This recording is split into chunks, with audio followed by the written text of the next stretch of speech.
Welcome to Ping 24 Updates. Subscribe my channel and press the bell icon for more updates.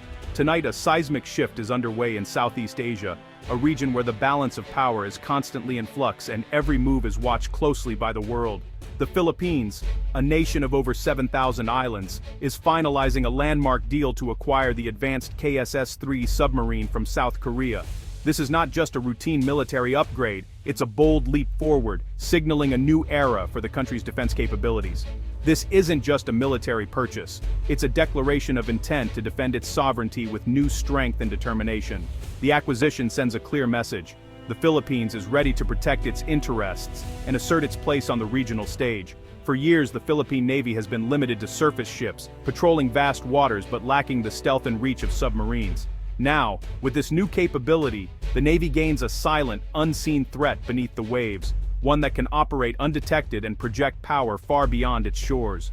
With rising tensions and aggressive territorial disputes in the South China Sea, the urgency for this capability is undeniable.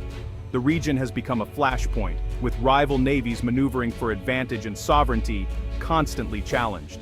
The KSS-III symbolizes the Philippines' resolve to step out from the shadows of its powerful neighbors and take control of its own destiny. It's a statement of independence and ambition, backed by cutting-edge technology and international cooperation. This move will force allies and adversaries alike to recalculate their strategies. Regional powers will have to consider the Philippines as a more formidable player, capable of influencing outcomes and shaping the future of maritime security. The Philippines is poised to join an exclusive club of nations operating modern submarines. This step will require new training, new doctrines, and a new mindset for the Navy, one that embraces innovation and readiness for the challenges ahead.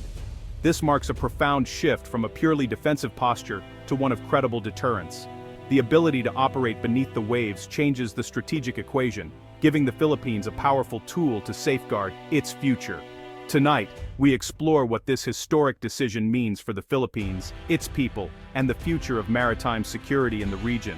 The stakes have never been higher, and the world is watching as the Philippines takes this bold step forward. What makes the KSS-III submarine so significant? Why is it being hailed as a game-changer for the Philippine Navy and the region as a whole? The KSS-III, also known as the Dosan An Changho class, stands among the world's most advanced non-nuclear submarines. Built with cutting-edge technology, it represents a leap forward in undersea warfare capabilities, combining stealth, endurance, and firepower in a single platform. Its air-independent propulsion, or AIP, allows it to remain submerged for weeks at a time, far longer than traditional diesel-electric submarines. This means it can operate silently and undetected beneath the waves, making it extremely difficult for adversaries to track or target. Armed with a vertical launching system, the KSS-III can fire both cruise and ballistic missiles. This gives the Philippines, for the first time, the ability to launch powerful strikes from beneath the ocean's surface, projecting force and influence far beyond its shores. This level of deterrence is unprecedented for the country. It sends a clear message to potential aggressors. The Philippines now has the means to defend its interests and respond decisively to threats. The KSS-III's stealthy design and ultra-quiet operation make it a true master of underwater warfare. Its advanced sensors and countermeasures allow it to detect threats while remaining virtually invisible. With this submarine, the Philippine Navy is transformed from a force focused mainly on coastal patrols into a genuine maritime power, capable of defending the nation's vast maritime territory. The KSS-III can patrol the expansive West Philippine Sea, safeguard vital natural resources, and deter any form of aggression or encroachment.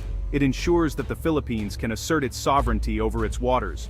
More than just a weapon, the KSS-III is a strategic asset, a symbol of national resolve, and a statement of intent to protect the country's future. The Philippines is no longer a passive observer in its own waters. With the KSS-III, it takes an active role in shaping the security landscape of the region. A new player has entered the game, and the balance of power in the region will never be the same. The arrival of the KSS-III submarine would instantly elevate the Philippine Navy's role in the region, transforming it from a modest coastal force into a formidable maritime power. This advanced vessel brings new capabilities that were once out of reach for the Philippines, signaling a new era for the nation's defense. For decades, the Navy relied on aging ships and limited technology, often struggling to keep pace with regional developments. Many of its vessels were hand-me-downs, some dating back to World War II, making it difficult to project strength or deter threats in contested waters. Now, with the KSS-III, sea denial becomes possible, the ability to make contested waters dangerous for any adversary. The Philippines can finally assert control over its maritime territory, making it risky for unauthorized vessels to operate freely. The mere presence of a silent missile-armed submarine is a powerful deterrent. Adversaries must constantly wonder where it lurks beneath the waves, forcing them to think twice before making aggressive moves. Even large navies must now rethink their strategies, dedicating significant resources to anti-submarine warfare. The cost and complexity of tracking a modern submarine can tie up enemy fleets and stretch their capabilities thin. The submarine is a great equalizer, allowing the Philippines to defend its exclusive economic zone with newfound confidence. It can patrol vast areas, monitor intrusions, and respond rapidly to emerging threats. A stronger navy boosts the country's diplomatic standing and strengthens alliances. Regional partners are more likely to cooperate and conduct joint exercises, knowing the Philippines can contribute meaningfully to collective security. It provides leverage in territorial negotiations and helps enforce national laws, from protecting fisheries to stopping illegal activities. The Navy's enhanced presence reassures local communities and asserts sovereignty. The KSS-III is not just a weapon of war, but a tool for peace, raising the cost of conflict and encouraging dialogue over confrontation. Its existence alone can help prevent escalation and maintain stability.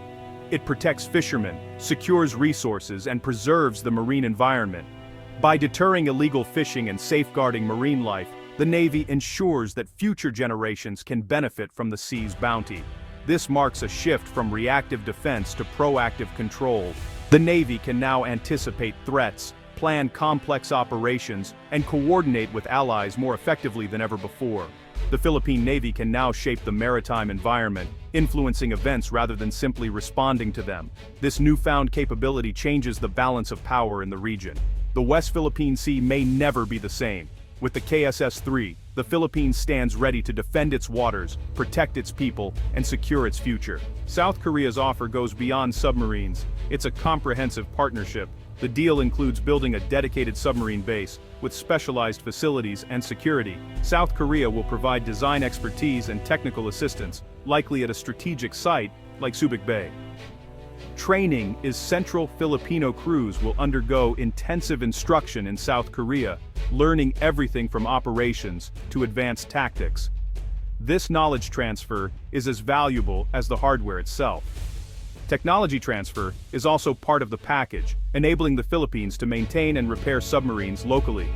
Filipino engineers will be trained to handle complex maintenance, building a new high-tech industry. This ensures long-term sustainability and self-reliance. It's about teaching the Philippines to build and sustain its own capability for decades to come.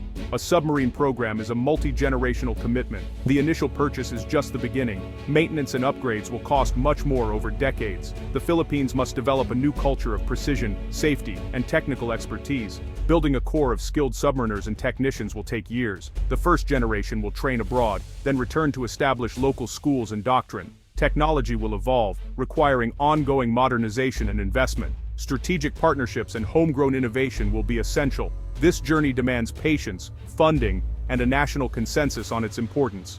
The KSS-III program could spark economic and technological growth. Local maintenance and repair will keep billions in the Philippine economy. A new defense industry will create thousands of skilled jobs in engineering, electronics, and project management. Investment in education and training will build a capable workforce. Technology transfer will benefit industries beyond defense, from shipbuilding to energy. Mastering submarine tech lays the foundation for future innovation. The Philippines could eventually build its own submarine components, or even entire submarines. This transformation could turn the nation into a regional technology hub.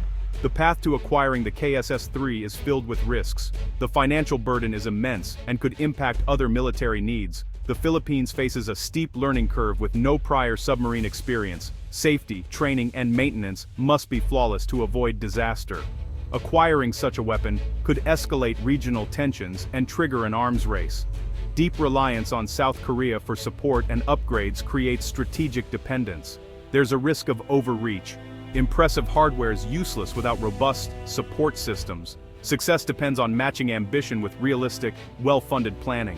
The Philippines faces two paths, the bold leap or the measured climb. The bold leap means acquiring advanced KSS-III submarines immediately, closing the technology gap and sending a strong message. This approach delivers instant deterrence but demands rapid mastery of complex systems.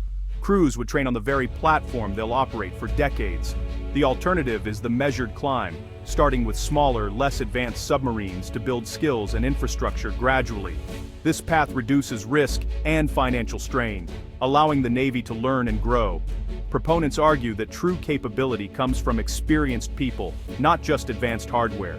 By starting small, the Philippines can ensure its human capital grows with its technology.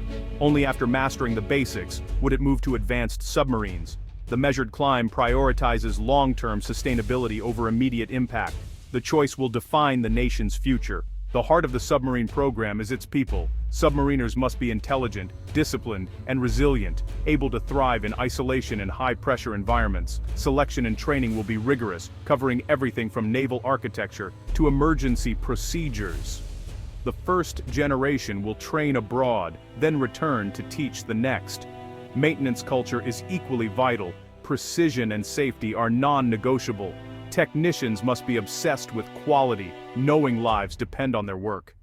This mindset will ripple through the armed forces and civilian sectors. Submariners and technicians will become future leaders and innovators. The human element is the true secret weapon. As the sun sets, the Philippines stands at a crossroads. The KSS-III is more than a military upgrade. It's a statement of national ambition. The rewards are immense: deterrence, economic growth, and global respect. But the challenges are real: high costs, technical hurdles, and strategic risks. The bold leap offers rapid transformation but risks overreach. The measured climb builds a solid foundation for lasting success. The decision will test the nation's foresight and resolve. The world is watching.